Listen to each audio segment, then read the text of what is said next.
Hello everyone, my name is Nick Liu and today I will be presenting my ECE 106 design project, a capacitive-based theremin. So just a quick overview of the theremin.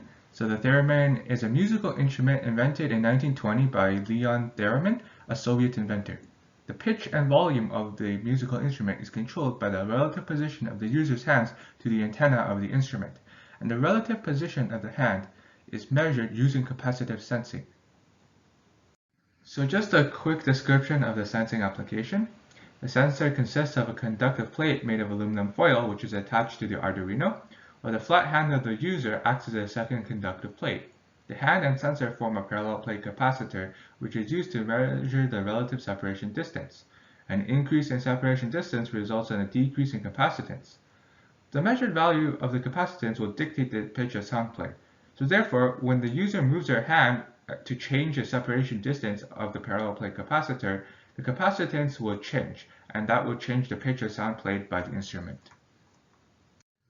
So here is my theremin. We have an aluminum foil parallel plate connected to our Arduino, and also connected to the Arduino is a speaker that will play the notes, and a 10 ohm resistor to increase the sensitivity of the sensor. So as I move my hand above the parallel plate, it will start to play different notes.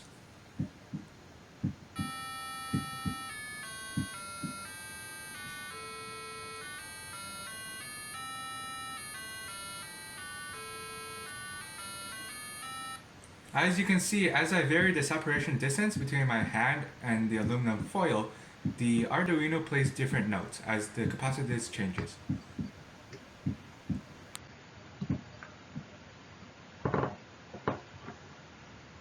Before we get into the calculations for this project, I would like to list out the assumptions made in the calculations. So the first assumption is that fringe fields are negligible in the parallel plate capacitor.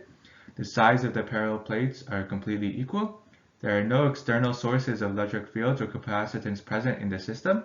The dielectric constant of air is approximated to be equal to the permittivity of free space, and resistance of all conductors is 0. So now for the analysis of the capacitance, the conductive plate is built so that the size of each parallel plate is equal. So therefore we can use the formula for capacitance that we learned in class for parallel plate capacitors of C equals epsilon naught A over X, where C is the capacitance, A is the surface area of the plate, X is the separation distance, and epsilon naught is the permittivity of free space. And we can see from the formula that C is proportional to 1 over X. So as the separation distance increases, the capacitance will decrease. The graph on the left represents the theoretical capacitance versus the distance.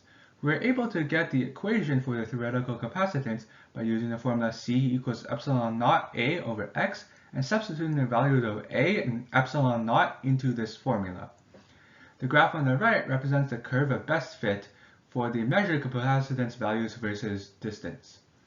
As you can see, the capacitance of the measured values are measured in arbitrary units instead of farads. This is because the sensing application cannot measure in farads and uses these arbitrary units instead. However, these arbitrary units are directly proportional to farads, so we're able to compare the two graphs. As you can see from the curve of best fit in the top right corner, we have that x raised to the power of negative 1.098, which closely resembles the theoretical value of x to the power of negative 1. Therefore, we can see that the measured values closely resemble the theoretical capacitance values.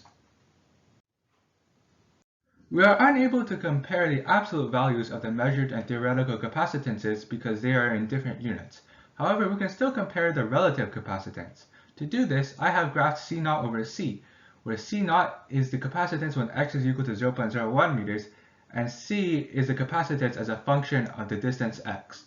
So the theoretical equation of C0 over C is 100x, which is simply a straight line.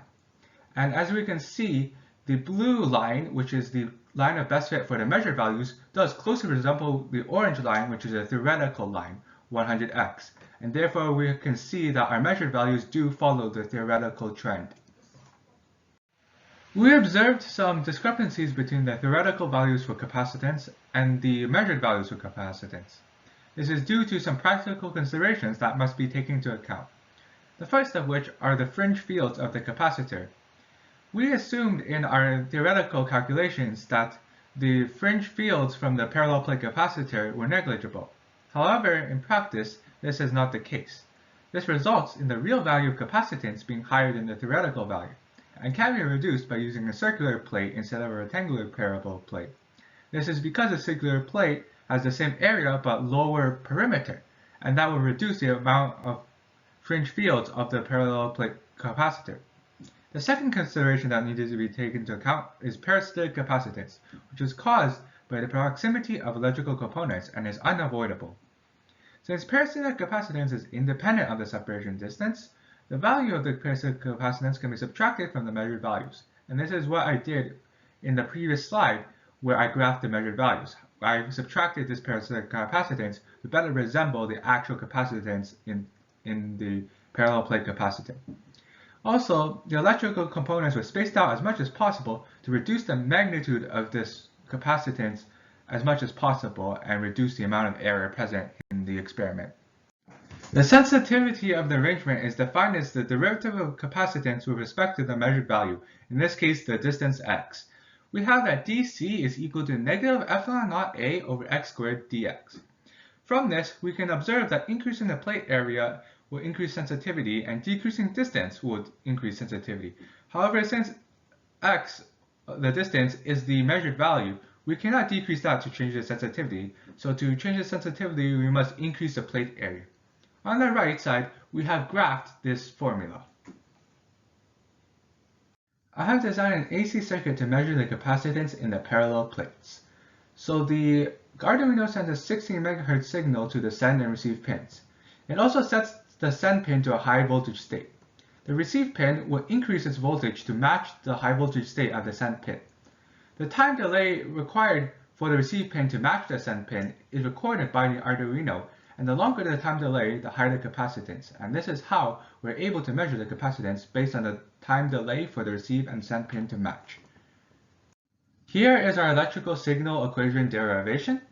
The voltage of the high voltage state of the pins is equal to 1 minus 1 over E times the voltage when left for a long time. 1 minus 1 over E is roughly 63%. So on the right we have our derivation. We know from our ECE 140 knowledge that V at t is equal to V at infinity multiplied by 1 minus e to the negative t over RC. However, V at t is simply 1 minus 1 over e times V at infinity. So we are able to substitute it in and cancel out V at infinity of both sides.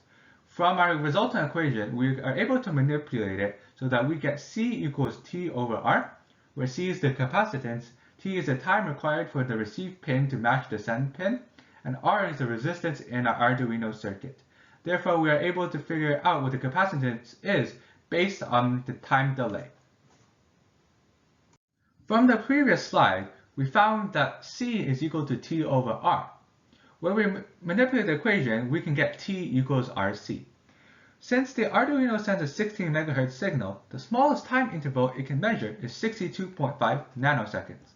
So going to our equation T equals RC, we can take the derivative of both sides, yielding dt is equal to RDC.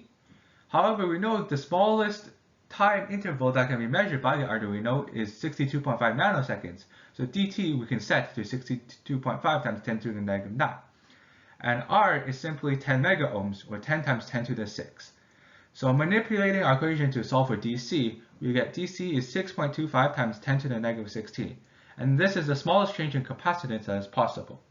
However, capacitance depends on the distance x. So that we must find the smallest distance x that will actually cause a change in capacitance in our measurements. So DC, we know from our previous slide where we calculated the sensitivity, is equal to negative epsilon naught a over x squared dx.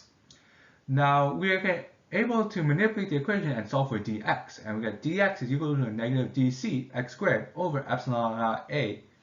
However, we know the smallest change in dc possible is 6.25 times 10 to the negative 16, and we also know the values for a and epsilon naught, so we'll substitute them all into the equation and find that dx is equal to negative 3.76 times 10 to the negative 3x squared in meters, or negative 3.76 x squared in millimeters.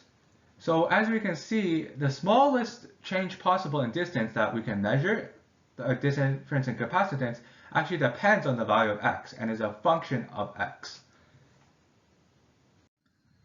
Here are some of the references used throughout the presentation.